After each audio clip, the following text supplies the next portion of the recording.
Olá a todos, sejam muito bem-vindos a mais uma aula aqui do meu canal, a 10ª Musa. O assunto que eu trouxe para essa aula, ele é um assunto bem sensível, mas é um assunto muito necessário, principalmente nessa época, né, final de ano e início de ano, quando as pessoas criam muitas expectativas, né, e acabam fazendo uma cobrança muito grande sobre si mesmas e sobre todos à sua volta. Então eu intitulei essa aula como o suicídio não é uma saída. E esse assunto ele é baseado em muito estudo, em muita reflexão, em muita percepção daquilo que eu entendo como vida espiritual e o resultado, né, aquilo que acarreta quando uma pessoa que não suporta mais vivenciar a vida física acaba dando um fim na sua existência, acreditando erroneamente que vai se livrar, que vai se libertar.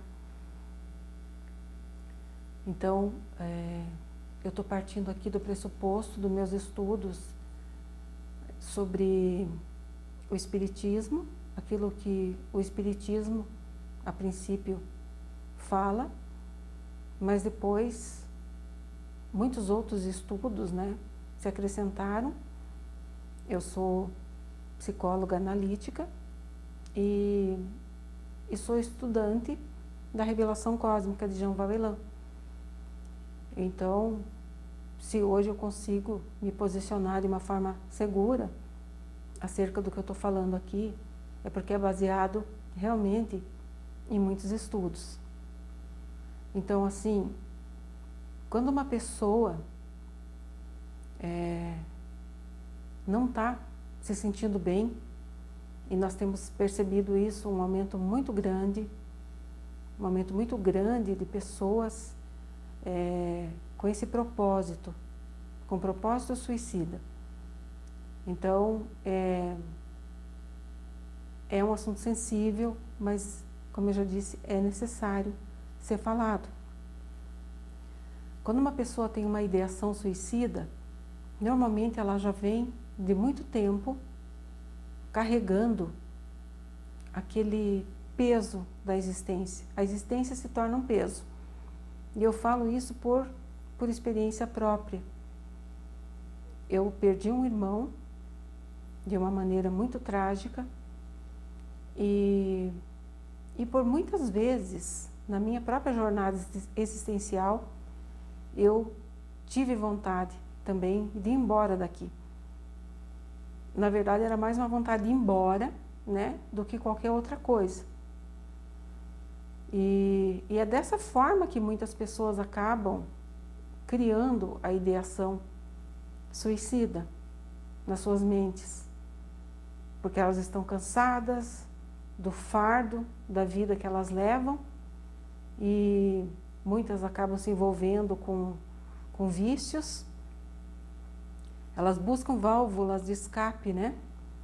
E acabam se anestesiando dos sentimentos da existência. Então a existência se torna um fardo para essas pessoas. E elas buscam qualquer tipo de anestesia que possa aliviar, pelo menos por alguns momentos, o fardo que é existir. Enfim,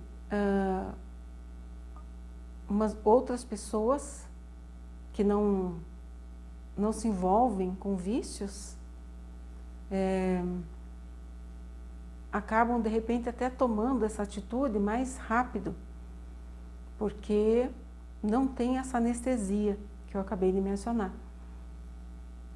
Então, assim, não importa se a pessoa leve um tempo para tomar uma decisão dessas, ou se ela fica ali no vício, tentando ver se ela consegue subsistir nessa vida que é um fardo para ela, né? Das duas maneiras, ela acaba entrando num quantum vibratório muito negativo e muito pesado. Então, por que que o suicídio não é uma saída? Porque se nós partirmos do pressuposto que nós queremos ir para um lugar que seja melhor do que aqui, nós estamos querendo fugir, digamos, da vida física para a vida espiritual. Nós estamos querendo fugir para a espiritualidade. Então, uma das coisas que eu entendo hoje é que o lugar para onde a gente vai na espiritualidade vai depender muito do momento e do quantum vibratório que você estiver no momento do desencarne. E normalmente, a pessoa que tira a sua própria vida, ela já está numa existência muito pesada, muito carregada. Normalmente ela está muito revoltada, ela está muito triste. Então isso não tem como dar certo. A pessoa que está nessa condição e cometer o suicídio, ela vai parar nas zonas umbralinas. E não é nem pelo ato em si, é pela condição geral dela. Ela está vibrando numa energia baixa, ela está com muita raiva, ela está com muita tristeza, ela está com muito medo. Não tem como uma pessoa dessas ir para um bom lugar, esse espírito. Porque nesse momento ele está vibrando dessa forma negativa. Então, só por aí a gente já percebe que tirar a própria vida não é uma saída. Justamente porque eu sempre falo assim para os meus pacientes, né? Enquanto nós estamos aqui no plano físico, nós temos condições de conversar com as pessoas, nós temos pessoas que nos amam, nós temos amigos, nós temos os familiares. Na pior das hipóteses, a pessoa que não tem muito uma boa relação com a família, mas ela tem amigos. Então, assim, enquanto nós estamos aqui, nós temos todas essas possibilidades. Nós temos a possibilidade de tomar remédio, nós temos a possibilidade de conversar com pessoas, nós temos a possibilidade de fazer várias coisas, buscar ajuda mesmo. Mas quando nós tomamos essa atitude por conta própria, e estando numa condição conforme eu descrevi, nós imediatamente já vamos nos ver numa condição muito pior do que essa que nós nos encontramos aqui. Então, assim, se eu hoje estou fazendo esse vídeo aqui, essa aula aqui, ela não é de repente para receber muitos likes, porque eu sei que esse não é o tipo de assunto que vai receber muitos likes. Ele é um assunto difícil, mas eu tenho certeza que existem muitas pessoas nesse momento precisando ouvir isso que eu estou falando aqui agora. E é para essas pessoas que eu estou aqui falando. É para essas pessoas que muitas vezes estão vivenciando uma situação ruim com família, com trabalho, ou de repente perderam alguém que ama. Porque quando a gente perde alguém que ama, muitas pessoas pensam que de repente, tirando a própria vida, ela vai se encontrar novamente com aquele ente querido. E isso não acontece. Porque se aquela pessoa morreu de uma doença ou de um acidente, essa pessoa ela vai ser acolhida e o espírito vai ser encaminhado para uma colônia. E quando a pessoa tira a sua própria vida, nesse contexto que eu estava explicando, ela vai para uma zona umbralina. Então, é um engano a pessoa pensar que ela tirando a sua própria vida, ela vai se encontrar com aquele que partiu. Aí a pessoa vai me perguntar, mas o que eu faço então se eu perdi um filho, se eu perdi um irmão, se eu perdi alguém que eu amava muito e eu não estou suportando mais a vida?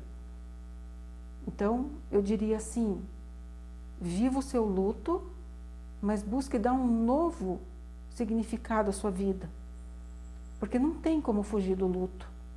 A gente vive o luto é necessário.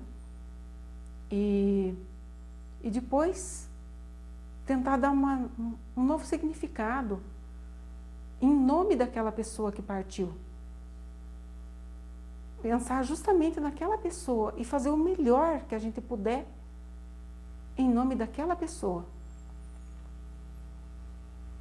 Que é um dos caminhos que eu entendo, né, que alguém que perdeu um ente querido possa fazer. Ressignificar a própria existência e a memória daquela pessoa que partiu. Então, pessoal, essa é a minha aula de hoje.